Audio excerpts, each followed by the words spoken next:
the Colombian Femme Fatale. Hello, I'm H.G. Tudor. No, I'm not talking about Sofia Vergara, but rather the circumstances of a narcissist that cause problems for a man in an online ensnarement. I repeatedly warn individuals about how the online environment is an absolute playground for my kind. The advent of the internet and social media and dating apps has opened up new horizons for my kind, enabling us to reach more people faster and to engage in our chicanery far more readily than if it were a face-to-face meeting. This allows the narcissist to assert control over people quickly and more widely, using a range of varying techniques to draw fuel by way of the relevant responses, and in some instances, access residual benefits by way of fleecing people out of their money. Here is a further example of how an online narcissist has ensnared somebody to their detriment. It's within the context of somebody contacting the money section of the Telegraph to ask for help recovering money that they've been duped from. Katie Morley is a consumer champion who ordinarily writes to institutions, to banks and organisations on behalf of consumers where they have suffered some financial mishap and have not had the problem rectified. With her appropriate persuasion and muscle that comes from being part of a national newspaper, she often causes the relevant institutional organisation to change their position, speed things up, and reach an appropriate resolution. Here it's a little bit different, but the point is that this provides you with a further opportunity to witness a narcissist ensnaring somebody, and also for you to learn from the variety of red flags which manifest, which this individual failed to pay attention to. It starts by way of a letter that is written and edited, undoubtedly, by the Telegraph, sent to the consumer champion, which outlines some of the things that have happened, which gives you an understanding of how this narcissist has operated, along with the response from the consumer champion. Dear Katie, I was single and looking for a relationship, so I decided to try online dating. Pausing there, as you know, my views about online dating are do not do it. And if you want to know why, you must watch my video, Why You Must Not Use Online Dating. I matched with a woman whom I had a relationship with for around 5 months. She introduced me to her friends and confided in me, use of secrecy, to engender trust, about various personal issues which were going on in her life. Having come over from Colombia to study and work in the United Kingdom, she had no financial support and no family here, she said. After around 3 months, I booked a holiday to Miami with her. But then at the last minute, she could not make it. I felt really disappointed, but decided to go on my own as the flights were non-refundable.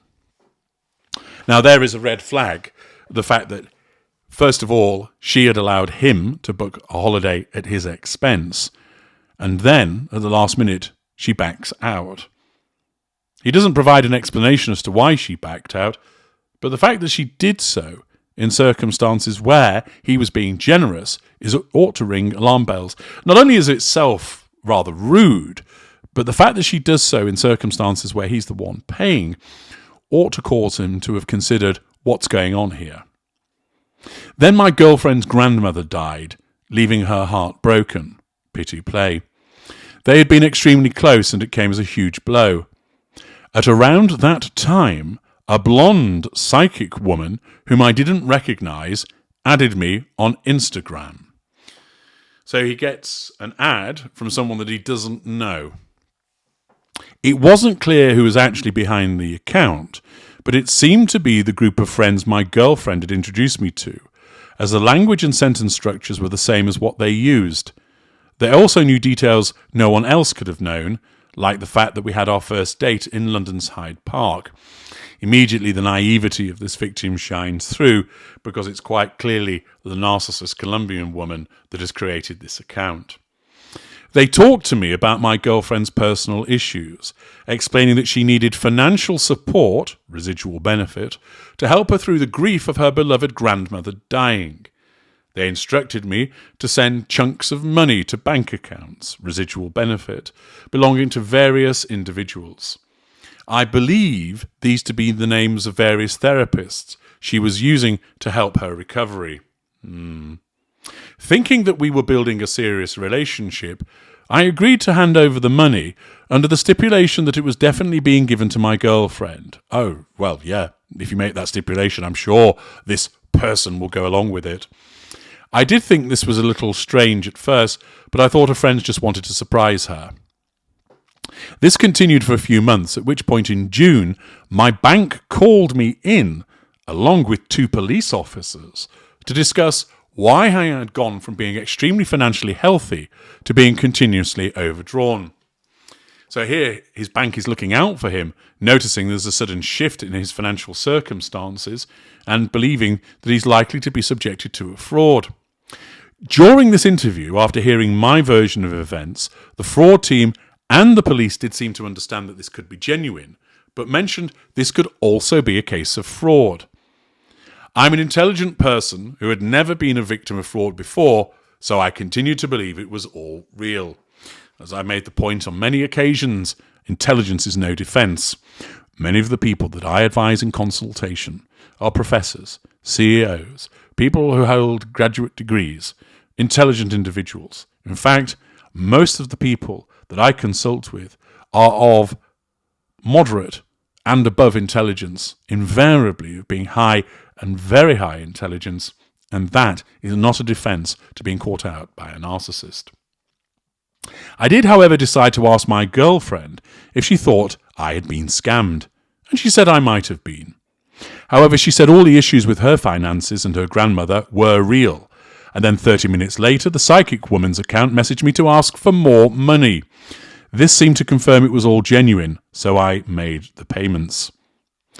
Notice the fact that he can't see that it is his girlfriend who's operating the psychic woman account, and he just doesn't see it, and it's duping him, and he believes it's all real.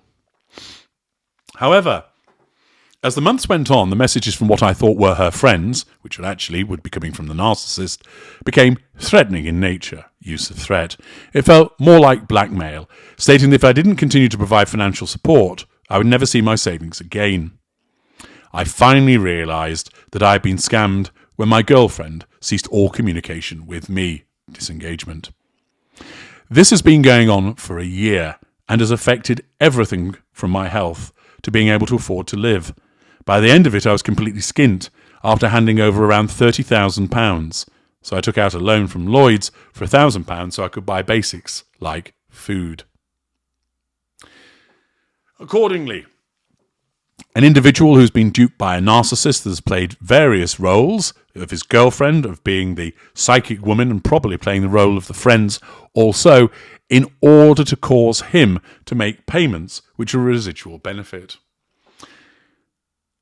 The consumer champion then responds, which provides us with more details, demonstrating the various red flags that he has failed to pick up on. You are in your late 30s, and although you've had several girlfriends over the years, you're inexperienced when it comes to long-term serious relationships.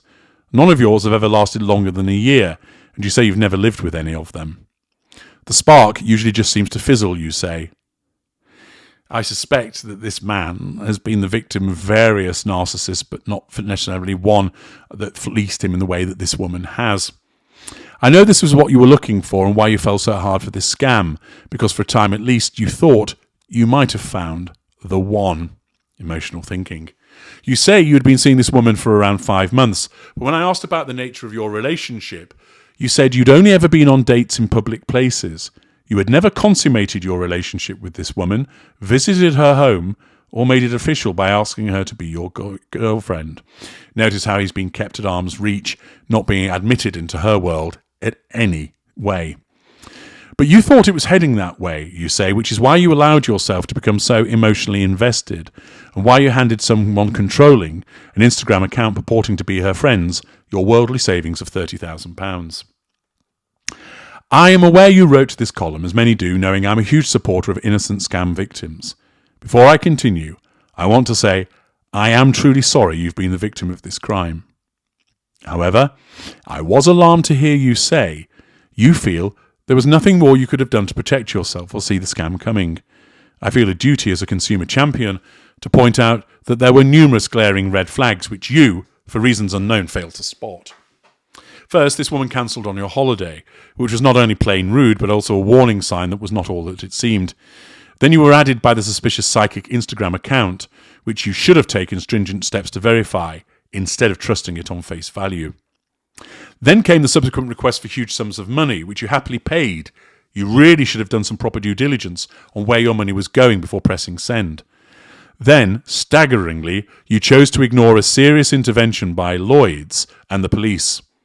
You say Lloyd's fraud team said they were 50-50 on whether or not it was a scam, which you took as decent odds that it might be real.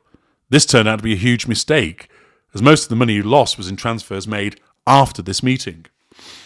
All of this should have had you running a mile, and yet, while distancing herself from you physically, this woman and her accomplices seem to have had you on a tighter and tighter leash.